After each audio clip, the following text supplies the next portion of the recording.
It's Tuesday, the 6th of March, 5:30. There has been a statement put out by the Hartlepool United Supporters Trust with news hot off the press.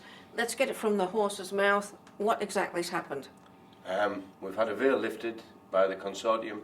We've been allowed to name the people concerned and the deal that was put on the table to Sage. And what is the deal?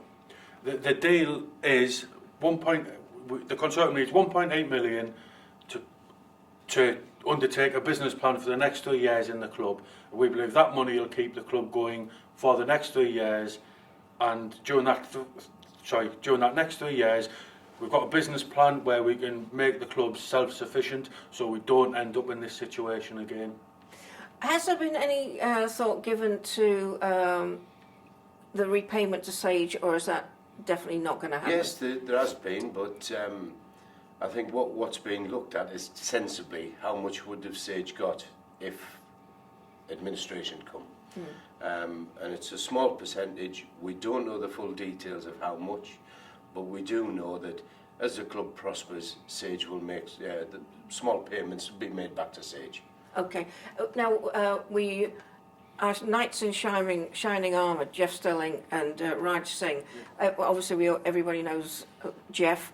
Who is Mr. Singh? What's his background? I think most people know Raj's history at Darlington, and there is two sides to every story with what went on at Darlington. But he's a local businessman prepared to put money on the table, and it's the only show in town at the minute. It's the only viable option for someone to come in and take over Hartlepool United and secure it as it is now. Now, when we spoke last, the amount HUST was going to have to raise was 250,000. Reading your statement now, it looks like it's 600,000. Is that even possible? Well, the thing was that 600,000 was the shortfall. We could have said in the press straight away, £600,000 needed everybody, and people said that we wouldn't have a chance. So we thought, let's make a realistic target, $250,000. And when you say it that way, it's a lot of money, you know, for a club of our size, for the fans to raise. Yeah. But if, as gone on, especially over the last 24 hours, that more details come out, more honesty, as people say, please be honest and open and transparent.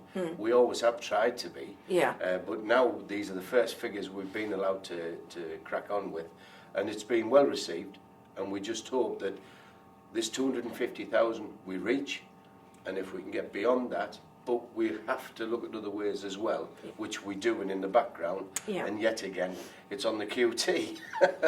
Because of non-disclosure. Until we can see what we can get through. Yeah, well, and we're glad that you're updating it as much as you are. If I was to put in 1,000, or a person was to put into £1,000, if for whatever reason this whole deal fell through and didn't happen, what would happen to that £1,000?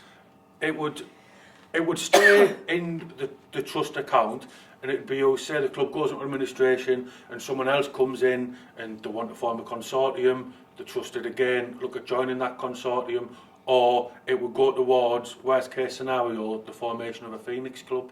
But it has to be added that anybody making large sums, we all know who's put what in, it's all recorded. If somebody was desperately against forming a Phoenix club and they had put a large amount of money in, I'm sure there's ways and means that we could get to pay them back. Yes. We wouldn't want it. The whole point about this is, it's your football club, fans out there. It's not just ours, it's everybody. It's a town's club. And we have to see, and the main thing about this is trying to get money from further afield as well, obviously. But we have to try and keep the football going in this club, in this town, at this level. Oh, absolutely. But what happens? How much say do you get for your £1,000?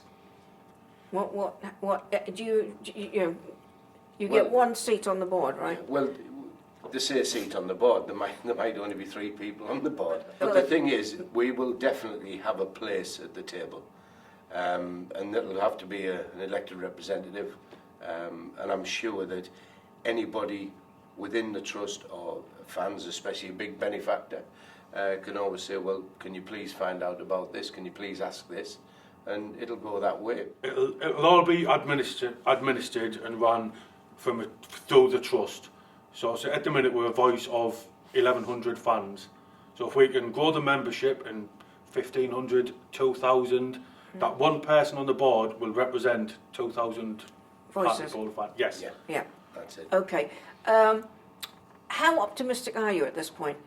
You seem very optimistic, Yeah, actually. I sense I think the main thing was getting this first thing lifted, wasn't it? Yes. And we'll have to see at the end of the first week how it's gone, because I think we're looking at the last week in March to do a full breakdown, Yeah. you know. And if after this first week it looks really good, well, crack on and we'll push it another stage further if we have to. All right, stay tuned. Watch out for the next update, and we're putting on the screen right now details of the next upcoming fundraiser. Come on, Pauls.